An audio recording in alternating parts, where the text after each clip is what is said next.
I got so much motherfucking design on right now. Break it down, bring it back, make it clap. I got 3 old thoughts, new block, where that day. Bitches on my line, and you know. Assalamualaikum warahmatullahi wabarakatuh. Halo guys, nama saya Putri. Saya berasal dari SMA 19 Konawe Selatan dan saya duduk di bangku kelas 12 jurusan IPA. 1. Pola hunian manusia purba. 2 karakter khas hunian purba yaitu kedekatan dengan sumber air, kehidupan di alam terbuka. Pola hunian itu dapat dilihat dari letak geografis situs-situs serta kondisi lingkungannya. Lingkungan sekitar sungai. Lingkungan sungai dipilih karena keberadaan air memberikan beragam manfaat. Adanya sebaran sisa-sisa peralatan yang digunakan pada saat itu yang umumnya berada di dasar atau di sekitar sungai.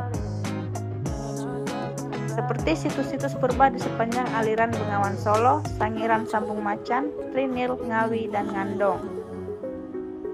Lingkungan gua. Keberadaan gua-gua yang dekat dengan sumber air dan sumber bahan makanan dimanfaatkan sebagai tempat persinggahan sementara, sehingga tidak meninggalkan jejak. Gua ini sering disebut Abri South Roach. Lingkungan pantai. Manusia purba juga ada yang tinggal di sekitar pantai. Mereka meninggalkan sisa-sisa kehidupan mereka berupa kejoken mondiger atau sampah dapur yang berwujud bukit. Dengan tumpukan kulit siput dan kerang yang telah mengeras. Yang kedua, sistem mata pencaharian. Masa berburu dan meramu. Ciri-ciri kehidupan manusia pada masa berburu dan meramu atau food gathering. 1. Pola hidup nomaden atau berpindah-pindah tergantung dari bahan makanan yang tersedia. 2. Belum mengenal bercocok tanam. 3. Kebutuhan makanan mereka tergantung pada alam, sehingga cara mereka mencari makan disebut dengan nama food gathering atau mengumpulkan makanan dan berburu.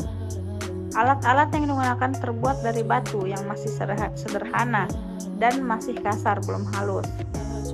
Batu, tulang, dan kayu merupakan bahan-bahan yang digunakan oleh manusia purba untuk membuat alat-alat.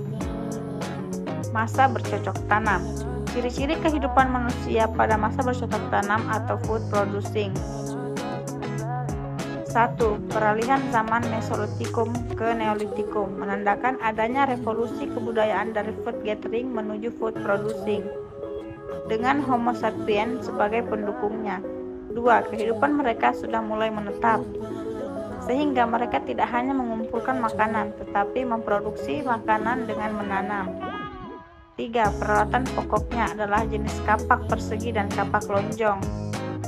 4. Dengan dibukanya lahan dan tersedianya air yang cukup, maka terjadilah persawahan untuk bertani. 5. Berkembang sekitar tahun 2000 sampai 1500. Ketika mulai terjadi perpindahan orang-orang dari rumpun bangsa Austronesia dari Yunan ke Kepulauan Indonesia. 6. Kegiatan beternak juga mengalami perkembangan seiring kedatangan orang-orang dari Yunan. 7. Kegiatan pelayaran dan perdagangan mulai dikenal. Kegiatan perdagangan dengan sistem barter. Selanjutnya ada sistem kepercayaan. 1. Masyarakat praksara terutama zaman Neolitikum sudah mengenal sistem kepercayaan. Mereka sudah memahami adanya kehidupan setelah mati. Mereka meyakini bahwa roh seseorang yang telah meninggal akan ada kehidupan di alam lain, sehingga melahirkan ritual upacara penguburan orang meninggal. Jenazah orang yang telah meninggal dibekali berbagai benda dan peralatan kebutuhan sehari-hari. Misalnya barang-barang perhiasan, periuk, dan lain-lain yang dikubur bersama mayatnya. 2. Tradisi penguburan ini melahirkan upacara-upacara pesta untuk mendirikan bangunan suci.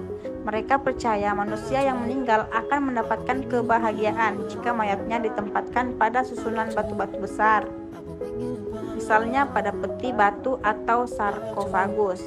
3. Sistem kepercayaan masyarakat praksara yang demikian itu telah melahirkan tradisi megalitik atau zaman megalitikum atau zaman batu besar. Bangunan-bangunan yang terkait dengan sistem kepercayaan pada masa megalitikum.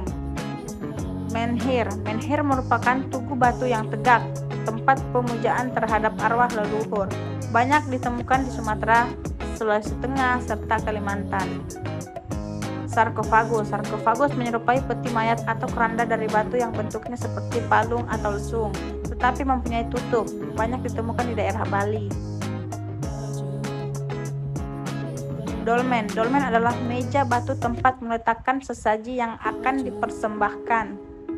Kepala arwah nenek moyang. Di bawah dolmen ini biasanya ditemukan kuburan batu.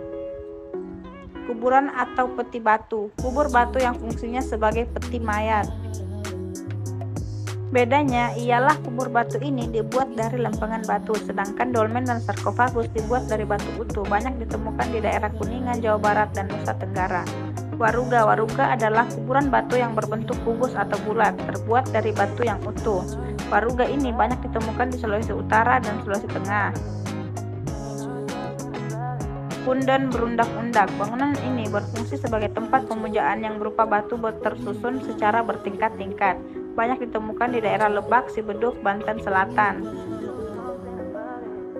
Arca atau patung. Arca pada masa Megalitikum terbuat dari batu, biasanya berbentuk sosok hewan dan manusia. Jenis hewan yang sering dibentuk adalah gajah, kerbau, harimau, monyet. Arca-arca batu ini banyak terdapat di Sumatera Selatan, Lampung, Jawa Tengah, dan Timur. Sistem kepercayaan dan tradisi batu besar telah mendorong berkembangnya kepercayaan animisme dan dinamisme. Animisme merupakan sistem kepercayaan yang memuja roh nenek moyang. Dinamisme meyakini ada benda-benda tertentu yang diyakini memiliki kekuatan gaib, sehingga benda itu sangat dihormati dan dikeramatkan. Seiring dengan perkembangan pelayaran, masyarakat Saman Praksara akhir juga mulai mengenal sedekah laut. Kegiatan upacara ini lebih banyak dikembangkan di kalangan para nelayan ketika akan berlayar jauh atau memulai pembuatan perahu.